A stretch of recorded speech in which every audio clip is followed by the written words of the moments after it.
ফেরেশতাদের কাবা, ফেরেশতাদের বাইতুল কাবা, মামুর, মামুর ৭ সম্পর্কে আসমানের উপরে। এটা কত অবাক বড় করা শোনেন। তথ্য দিলেন। বিষ্ণু বলেন প্রতিদিন এই মিজানুর আল রহমান বাইতুল আজহারী। মামুর ফেরেশতাদের মসজিদে ৭০,০০০ ফেরেশতা ইবাদতের সুবহানাল্লাহ, জন্য চান্স পায়। সুবহানাল্লাহ। একবার ঢুকে যে বের হয়ে যায় কিয়ামতের আগে দ্বিতীয়বার আর তারা চান্স পাবে না। সুবহানাল্লাহ। ওইটা শেষ।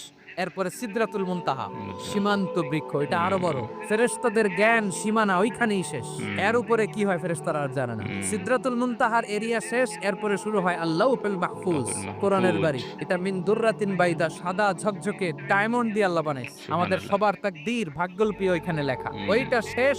এরপরে শুরু হয় লা জামান লা মাকান এরিয়া। ওইখানে কোনো জামান নাই, মাকান নাই, no time no space area শুরু। ওইখানে কুরসি, যেখানে আল্লাহ পা রাখেন বা কুদরতি পা রাখেন।